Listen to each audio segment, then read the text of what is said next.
है, क्या बात है।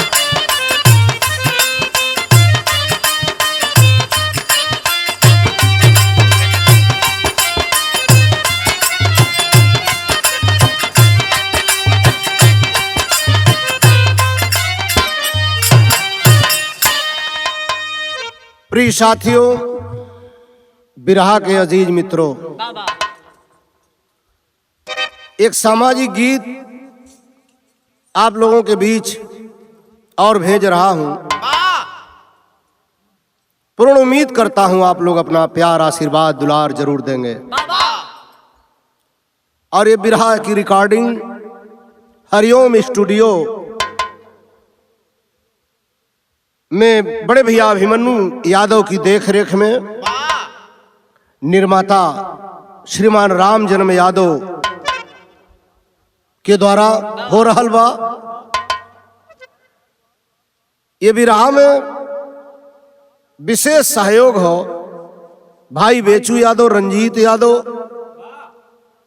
जितेंद्र यादव वकील साहब, मनोज यादव, लोरिक यादव, राम आश्रय कवि जी, और बड़े प्रेम से हमारे कवि जी श्रीमान दशरथ कवि शाकी जी। आप भी बैठ के हमान के साथे कंधा से कंधा मिला के गीत गौनई के सजा रहा हुन। एक सामाजिक गीत बा, 4 लाइन भूमिका है संदीप बाबू। कैसे?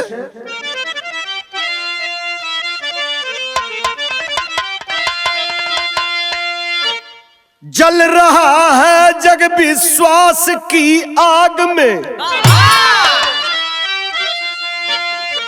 बह गया धर्म धन की रुधिर धार में,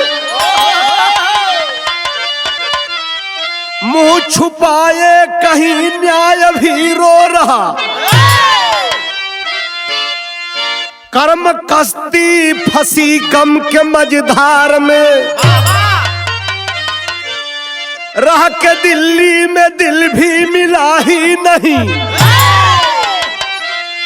ऐ खुदा तेरा कैसा ये दरबार है, गर्त में पड़ के गांधी का रोता चमन, बागवा तेरा रोता ये संसार है।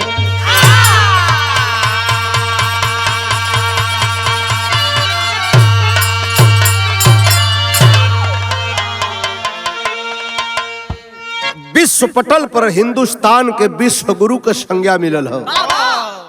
बड़ी महान महान विभूति जन्म लेलस, लेकिन जितने महान विभूति लोग जन्म लेलन वहां लोगन के दामन के नापाक करे वाले भी हिंदुस्तान के धरती पर पैदा होत रहलन। एक लाइन गीत हो मास्टर, कैसे?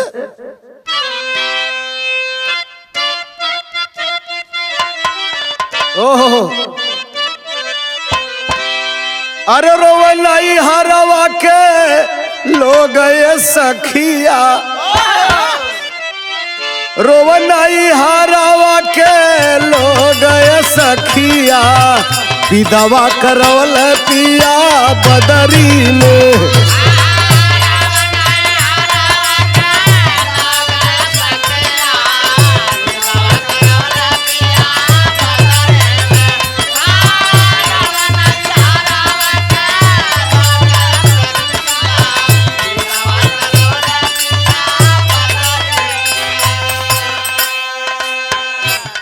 पुरनिया लोग कहलन जब दिन बिगड़ जाला, जब दिन बिगड़ जाला तो हर लोग मुद्दई हो जालन। कैसे?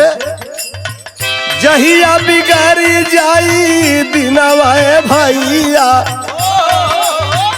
जहिया बिगड़ी जाई दिनवाए भैया, दुनिया मुद्दैया बन जाई,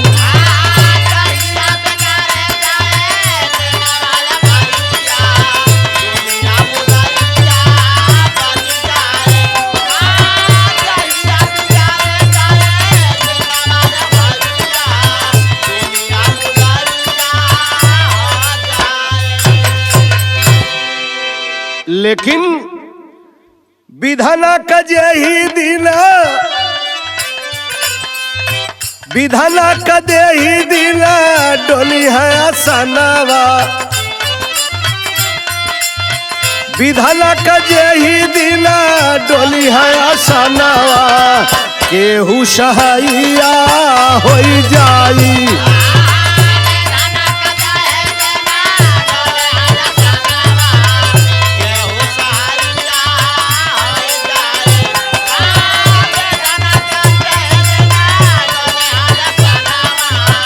केहू सहैया।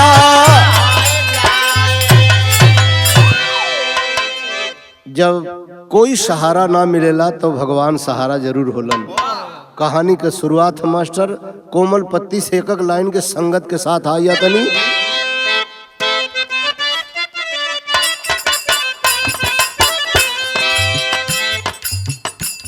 विषय भी तो विषैला समाज हो गया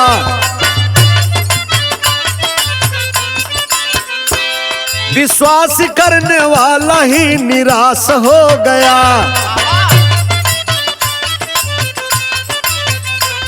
भारत की राजधानी दिल्ली महान है इंसाफ का तराजू तौलता ईमान है माँ बाप की मधुबाला एकलौती थी दुलारी माता पिता विहीन जवानी को संवारी शादी हुई तो पतझड़ में बहार आ गई गौना के बाद जिंदगी अनहार हो गई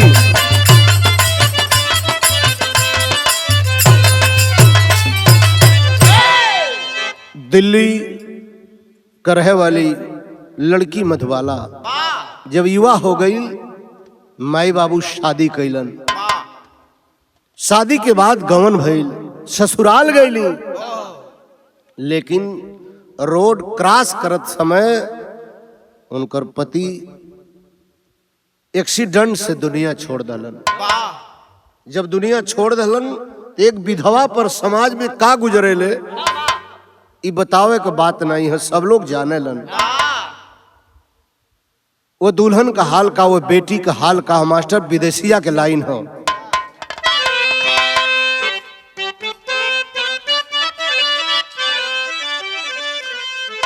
के हानि हानि मारे किसा मतिया थपरावा हो सुनी मधुबाला जब पति के मरना नैहरे विधावा अरे बितावा अपन दिनावा हो गौआ के लोग मारे लगल बेहना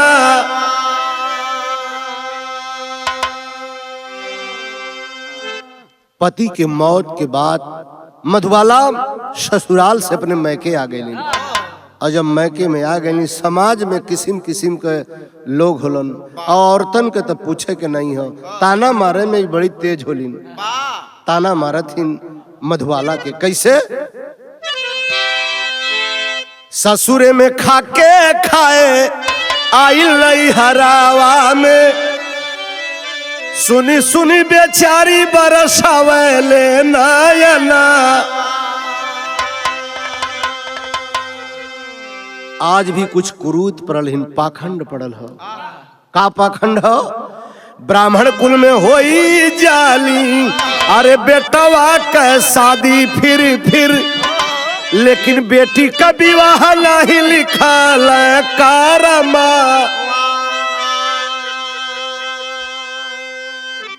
बिटिया का ब्याह कहीं कहीं आज भी प्रथा हो पति की मौत के बाद बेटी का ब्याह ना होला लेकिन बेटवा के अगर दुल्हन मर गई तो कई गो ब्याह हो विधवा मधुबाला का स्थिति दुभर होवे लगल दिन प्रतिदिन एक दिन के बात हो कुआं पर पानी भरथिन कवि के लिखे पड़ल मास्टर कैसे?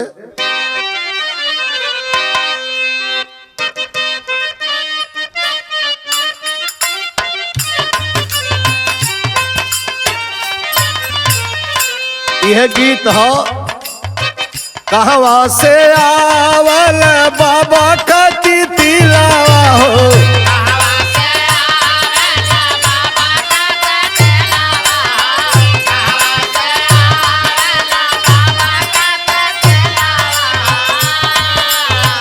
कहवा से आवल बाबा का तिलावा हो, कहवा से आवल लाल मैना, कहवा से आवे लाल मैना अहिरे सावरिया हो,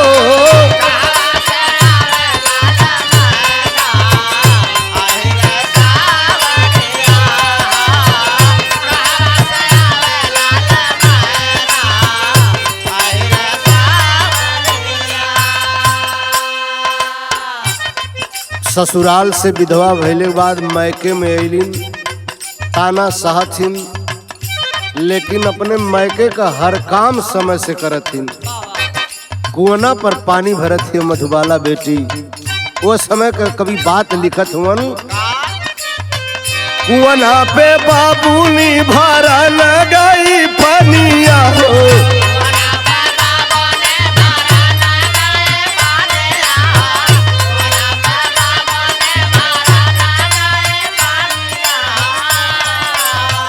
ओढ़नी से झाँकले जवानिया, ओढ़नी से झाँकले जवानिया बाजले पैजनिया,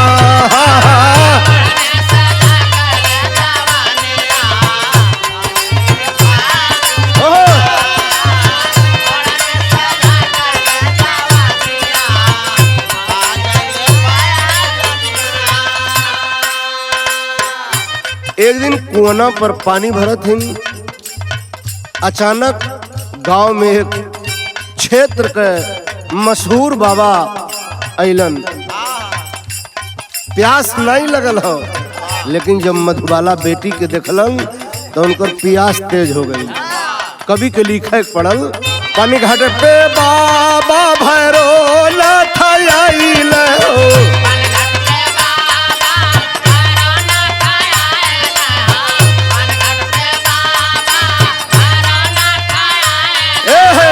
पनिया पिया कऊ फरमाइश कइल हो,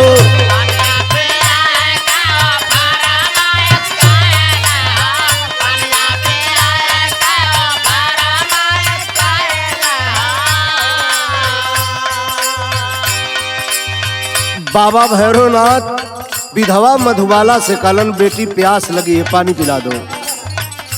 अपन अजूरी मुँहे में लगौलन और निहुर के बेटी मधुबाला पानी पियावे लगल। जब पानी पियावे लगल तब पानी पिए थोन, लेकिन नजर उनकर कहीं और हो। कवि लिखलन का मास्टर, पनिया पियावे निहुर के मोहनिया हो,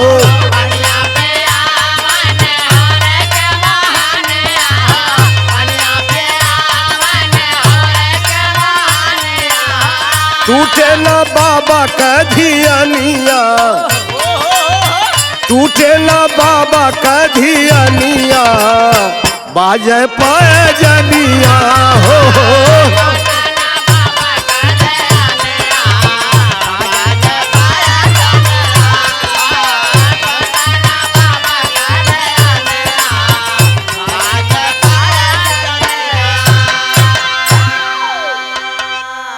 नजर विधवा मधुबाला के ऊपर है। कवि लिखलन मास्टर बाबा भैरवनाथ के चरित्र पर गीत हो, अरे पियावा मिलल बलल मुंगवा बोले के सपनवा ये नाना दी,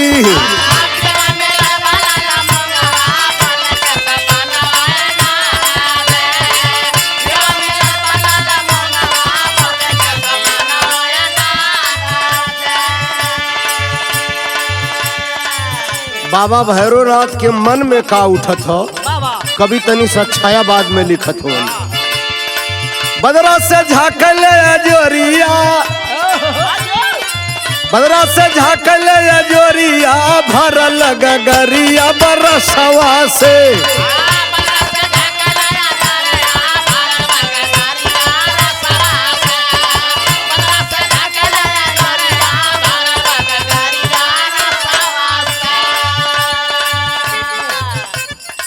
महात्मा जी भैरवनाथ देखलन जब मधुबाला का चेहरा, कलन बेटी कुछ उदास लगत थी।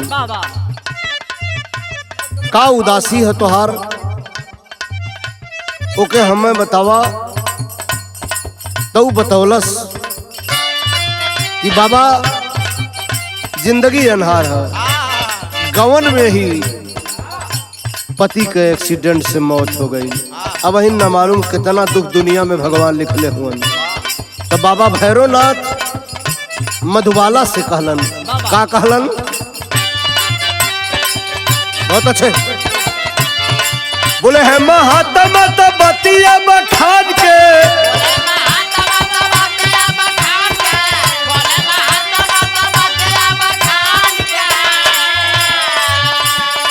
कल्याणा बेटी जहाँ मंदिर हनुमान के,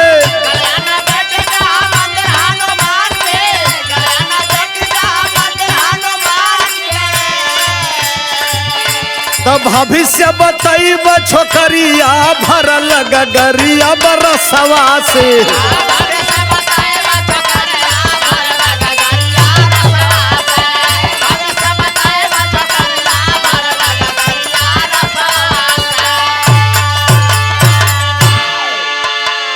गांव से कुछ ही दूर पर बेटिया हो, हनुमान जी का मंदिर हो, वही मंदिर का हम पुजारी हैला। आवा मंदिर पर तोर भविष्य देख के हम बता दे कि अब तोहरे जीवन में कितना संकट हो। विपत्ति का मारा आदमी कुछ भी कह लेला बाबूजी, कुछ भी करे के वो तैयार हो जाला। विश्वास हो गई भैरवनाथ पर मधुमाला के, और जब विश्वास हो गई तो मंदिर पर जाए का मन बनाए लहलीन। टेरी का लाइन हो,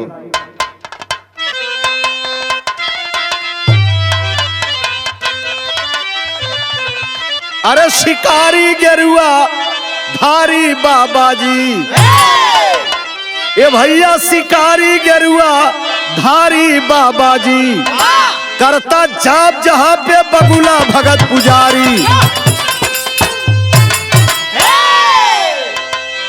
दुनिया यह जानता है कि हनुमान जी को भक्त हो, लेकिन बगुला भक्त रहल। बिहान भर मधुबाला हनुमान जी के मंदिर पर पहुंचल हो। बाबा जी का पैर छुअलस, सिर सहला के आशीर्वाद दहलन, बैठौलन, और बैठौला के बाद गिलास में चरणामृत दहलन, और में नशीली गोली डाल के दहलन। आज जब वो मधुबाला ओके पियलस, थोड़ी देर के बाद मूर्छित हो गई, बेहोश हो गई। जब बेहोश हो गई तो बाबा भैरवनाथ बेटी मधुबाला के उठा के कोठरी में ले गईलन। और जब कोठरी में ले गईलन तो कैलन का मास्टर,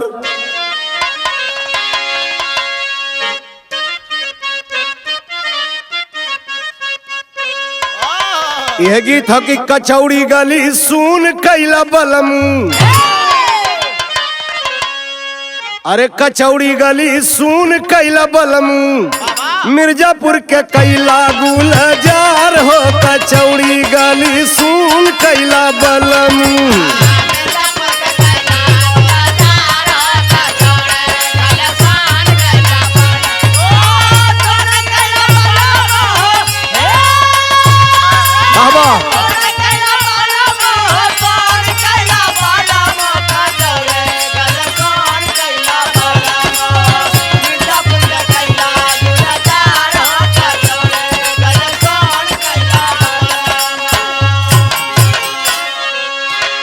यही के बलिया वाला काशीनाथ यादव एमएलसी साहब गाँव है।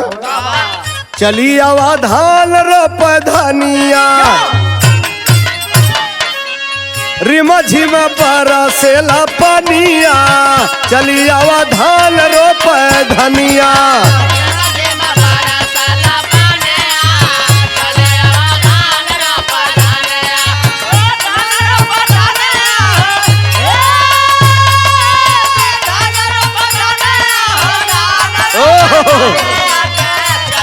जय हो जय हो।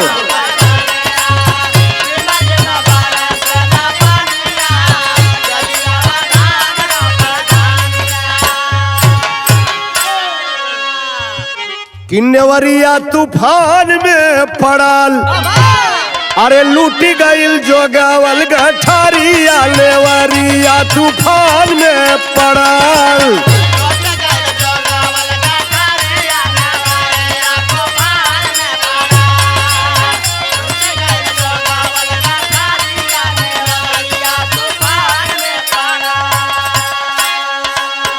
हिंदुस्तान के मिट्टी की सुगंध पूरे विश्व में है, लेकिन ऐसे ऐसे साधु महात्मा, ऐसे ऐसे धर्म के ठेकेदार धर्म को भी बदनाम कर रहे हैं, पूरे हिंदुस्तान को बदनाम कर देते हैं। जब लड़की बेहोश हो गई, अनहरी कोठरी में ले गई, अब बेहोशी हालत में लड़की के साथ अपन मुंह काला कैलस। कवि के लिखे पड़ल, कुछ देर के बाद होशवा में आई मधु बाला के ही घरिया।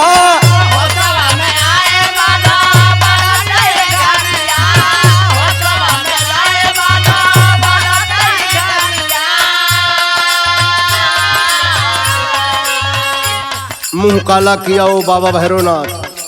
जब लड़की मधुबाला होश में आई, ओकरे बाद भी ओकरे अंग पे हाथ घुमा घुमा के छेड़खानी करत है। तब वो आंचल पसार के बाबा भैरवनाथ से बिटिया भीख मांगत है। कैसे? होशवा में आई मधु बाला के ही घरिया।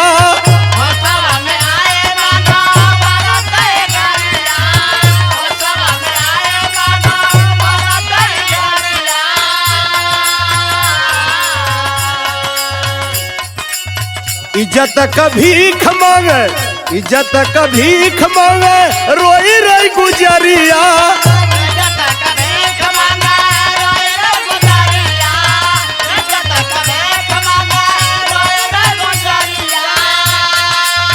इज्जत कभी मांगे, रोई रही गुजरिया। नेवरिया तूफान में पड़ी, अपन वाली कैलसी नरिया। नेवरिया तूफान में है।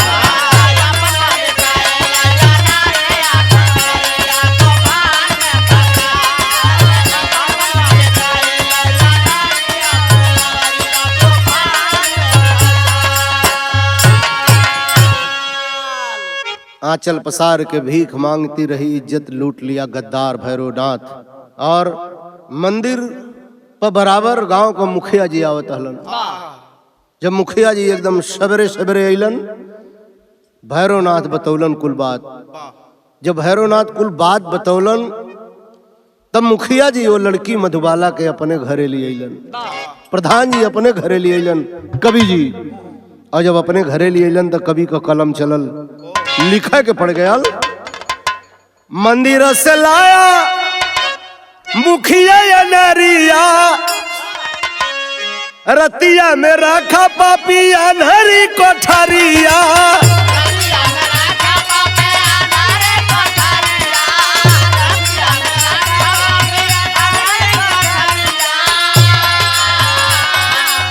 रतिया में रखा पापी अनहरी कोठरिया। नेवरिया तूफान में पड़ल, सुना नहीं पापी मजबूरिया। नेवरिया तूफान में पड़ा।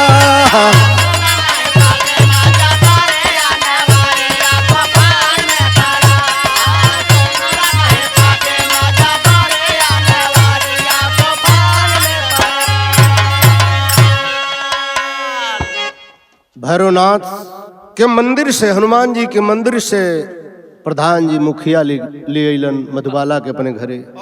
और जब ले अइलन, उहो मधुबाला के साथे अपन मुंह काला कैलन। एकरे बाद रात रात प्रधान जी मुखिया जी थाने पर खबर कैलन, थाने पर खबर कैलन कि दरोगा जी एक अनाथ लड़की भटकत रहल, संजोग से हमारे घरे हो। दरोगा जी दो चार गो पुलिस लेकर के मुखिया जी के अलन, और जब अलन तो बेटी मधुबाला के अपनी जीप में बैठोलन और लेके थाने पर चली अलन। जब थाने पर लेके अलन तब भयल का मास्टर गीत लग गई।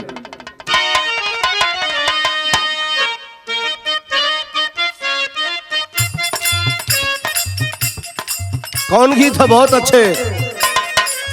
गोरी दहिया तोर गुजरिया, ए रवीना पुरनिया समझतू, देखले में पुरनिया हिला, अंदाज वही नया हो। सुना, गोरी दहिया तोर गुजरिया भीगली बरसात में,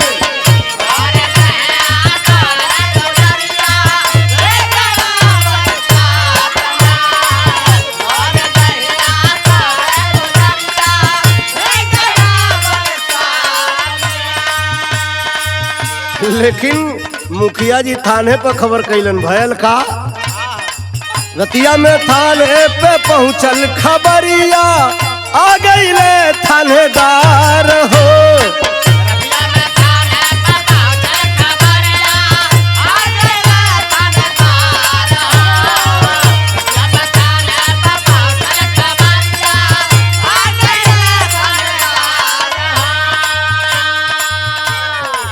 मुखिया जी खबर कैलन, थानेदार जी अलन, अपनी जीप में बैठा के थाना पर लेलन।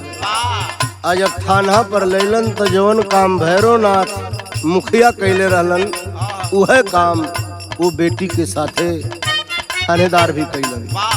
थानेदार जी खबर कैलन क्षेत्र के विधायक की, हम विधायक जी भी चलन कालन के साहब, लगत है तोहरे क्षेत्र के कौन लड़की हो, अनाथ हालत में मिलल हो, हाल चाल ले बदे वो चलन। विधायक जी तो कवि के लिखे पड़ल।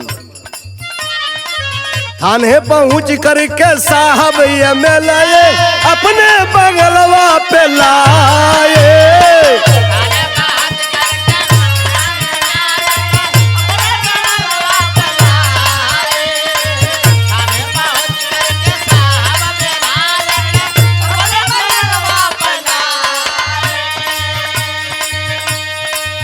बेटी के साथ वो भी गलत काम करना चाहा, मदद मांग रही है बेटी। कवि के लिखक पढ़ल, मांगी मददिया सुना नहीं पपिया, मांगी मददिया सुने नहीं पपिया, अपनी मनवा डुबाए।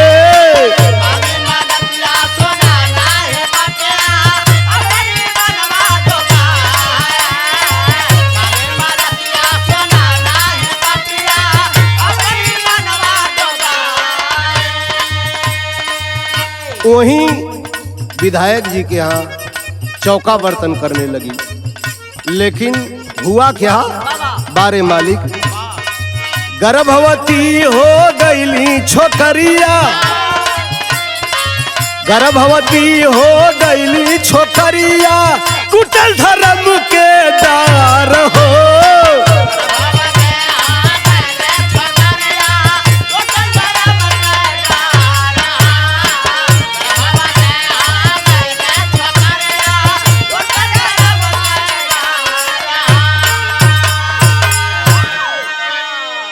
आखिर मधुबाला को गर्भ हो गया, और ये बात का जानकारी जब नेताजी को हो गई, साहब के हो गई, जब विधायक जी के, तो सोचलन यह तो ये लोग करेलन, तमाम प्रमाण हो बतौले की जरूरत ना हो। एक से एक अच्छे पद पर पदासीन लोग, मंत्री विधायक लोग का कह गए होन, एक आप लोग जानते हुआ। तो जब विधायक जी के पता हो गए तब सोचलन कि अब एके दुनिया से खत्म कर दहले में ही हमारी इज्जत है। कैलन का मास्टर सारंगी था,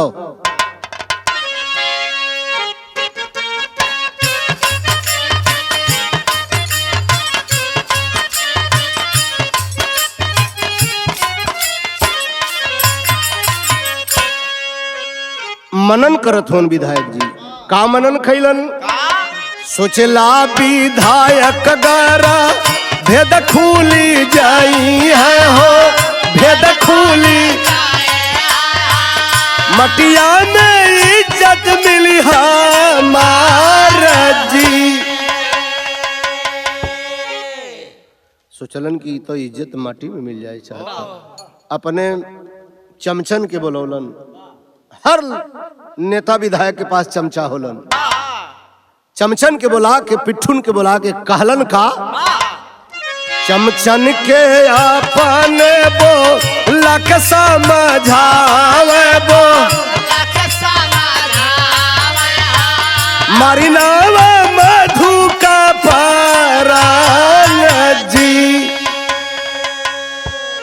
ये लड़की की रात मिले जा ऐसे नहीं सुनसान जगह पर मार के फेंका के कर लाश न मिले पावे।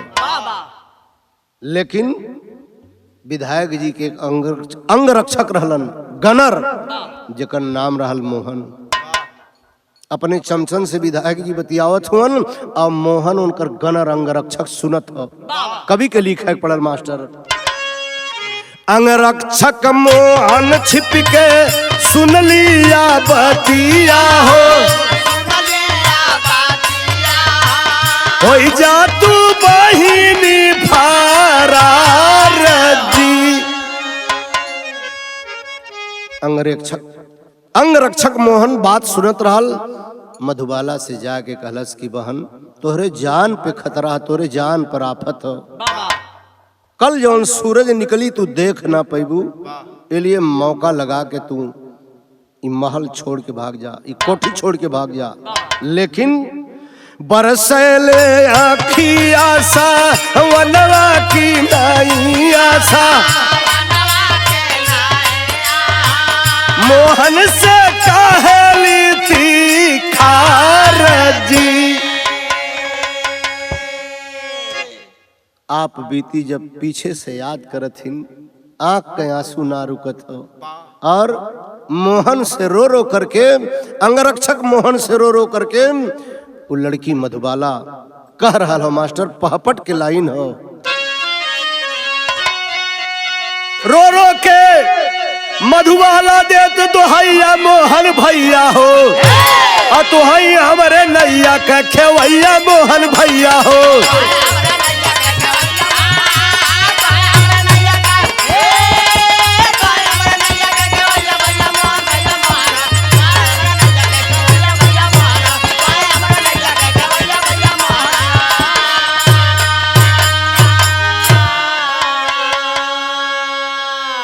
पांव पकड़लस रोए लगल, आंख के आंसू से मोहन का पैर धोआए लगल।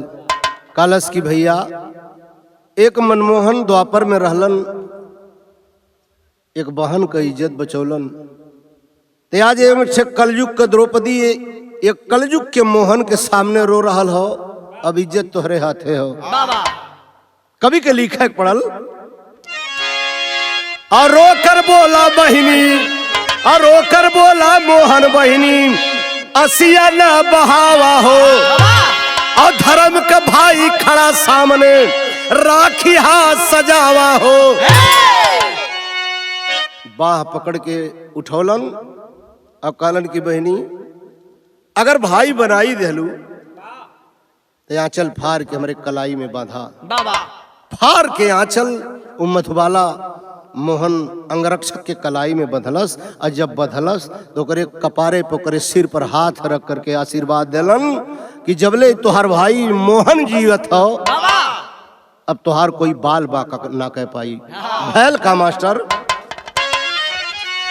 बाधी राखी हाथे में अरे चिरैया भैया मोहन हो और बहिनी मांगे राखी का बधैया भैया मोहन हो।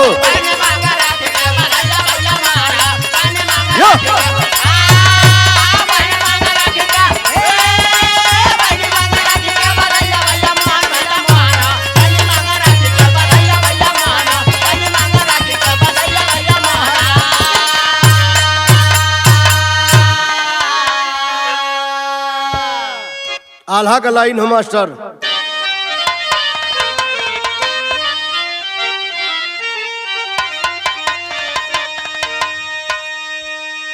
अरे अनमोल न तवा हो भाई बहिनी के भैया,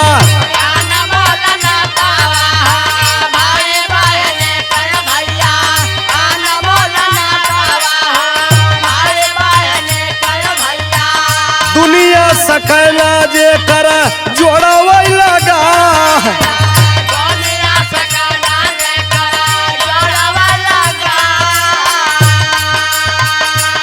का समझी पाई राखी का कीमतिया भैया,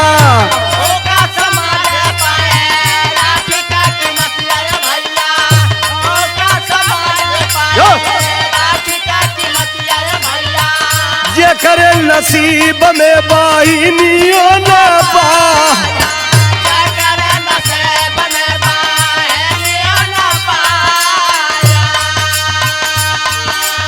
यहवर मधुबाला के बैठा के गाड़िया में,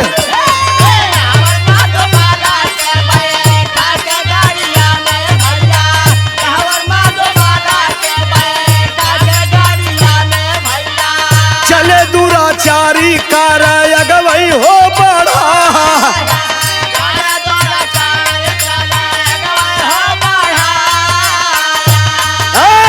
मोटरसाइकिलिया से चल मोहन बिरला भैया,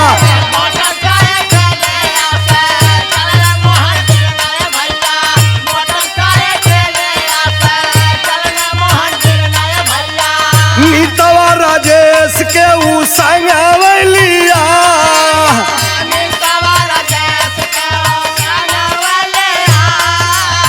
जमुना ब्रिज ऊपर जाबा पहुँचल मोटरिया भैया,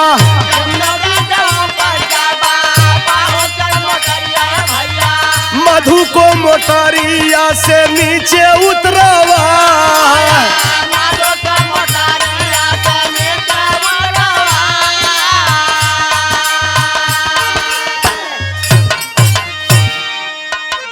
विधायक जी का चमचा मधुबाला लड़की के गाड़ी में बैठा के और चलन जमुना नदी की तरफ। जब जमुना ब्रिज पर पहुंचलन उन्हें का मालूम, पीछे पीछे मोटरसाइकिल से अंगरक्षक मोहन अपने साथी दूसर गनर राजेश के बैठा के राइफल लेके और कार के पीछे पीछे चल रहा हो। और जैसे ही जमुना ब्रिज पर बीचों बीच कार पहुंचल, कार रोकलन और मधुबाला के कार से नीचे उतरलन। कार से नीचे उतार के वो सब कसाई सोचलन कि अब एक हाथ पैर पकड़ के उठा के जमुना जी में फेंक दें। आज ऐसे ही उतार के जमुना जी में फेंकल चलन तो ऐसे ही भैल का मास्टर, अरे धाय धाय गोली आया, धाय धाय गोली आचा लौला पापियन,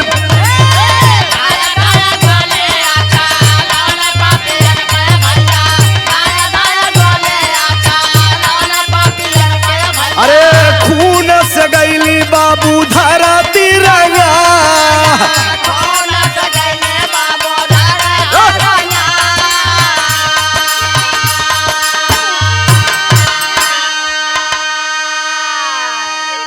जैसे ब्रिज पर लड़की के लौटा के हाथ पैर पकड़ के जमुना जी में फेंके की कोशिश करे जातवन, यही बीच दोनों मित्र मोहन और राजेश गोली चला देलन। जितना चमचा रहलन मधुबाला के नदी में फेंके का कोशिश करत, वो खुद फेंका गईलन, दुनिया से फेंका गईलन, कभी के लिए फेंक पड़ल। आखिरी लाइन है,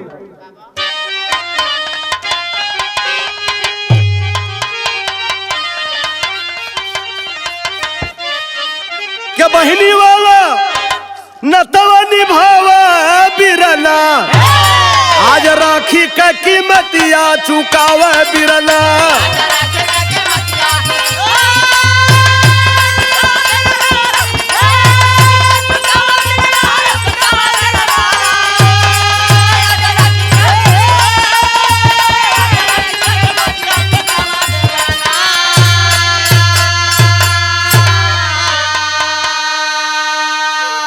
आखिर शोर हो गया। विधायक जी के गनर राजेश और मोहन जमुना ब्रिज पर कई लोगों को गोली मार दिए, गिरफ्तार हो गए। जब गिरफ्तार हो गए तो मधुबाला व्याकुल है अपने भाई को छुड़ाने के लिए। कवि के लिखे पड़ल भैल का अब भैले गिरफ्तार मधुबाला या कुलाई, अब पहुंची कप्तान के बंगलवई पे जाई। बीतल विपतिया सुनावे बिरना। कप्तान साहब के बंगला पर जा करके मधुबाला रो रो करके पूरी हकीकत जब बतौलस, कप्तान साहब हरकत में आ गईलन। जब हरकत में अलन तो नंबर बाई नंबर क्रमशः सब लोग गिरफ्तार हो गईलन, हथकड़ी लग गई।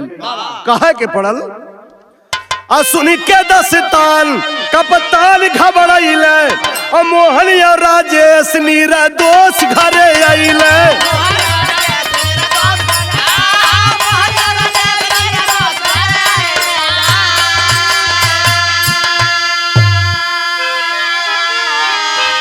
भैरवनाथ के कारागार पठावे बिरना, आज राखी का कीमतिया चुकावे बिरना। भैरवनाथ भी जेल गईलन। मित्र मोहन और राजेश के निर्दोष कप्तान साहब छोड़ दिलन हकीकत जानने के बाद। और क्रमशः आपसे बतौली सब लोग पकड़ल जाते। हम नंबर के कर हा और एमएलए दरोगा दोनों जने पकड़ाई, और जेलवा के बीच करे चक्की का पिसाई।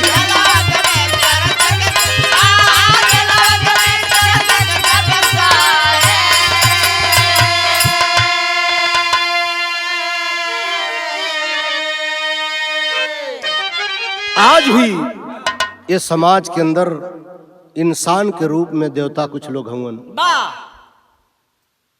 बहन रो रही है, अपने धर्म के भाई मोहन से कह रहा है कि भैया हमारो दुनिया कहीं बसा देता, कहीं गरीब दुखिया के घरे हमार ब्याह कर देता। बगल में मित्र राजेश खड़ा हो, अपने मित्र मोहन से कहलन कि भैया गरीब दुखिया से ब्याह काहे करबा, आखिर हम कौने दिन रात बदे तोहर मित्र हिला, अगर तोहरे बहनी का लाज हम न बचा दें, सहर्ष हम तैयार हिलाम, तू अपने धर्म के बहन मधुबाला का हमसे ब्याह कर दा।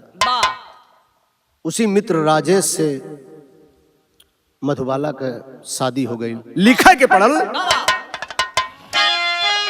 शादी राजेश के मधु से रचावे बिरना, तयाज राखी का कीमतिया चुकावे बिरना।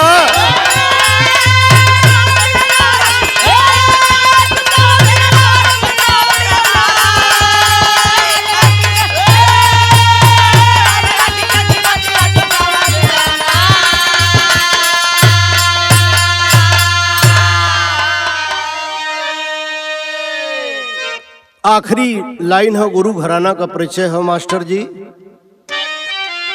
गुरु बिहारी, गुरु गणेश, गुरु रामलाल गुणकारी, कवि चंद्रिका रामदेव बेचन बिनु मन दुखारी, तसिकारी गेरुआ धारी बाबा जी यादव कल्पनाथ के रक्षा गिरवर धारी, शिकारी गेरुआ धारी बा।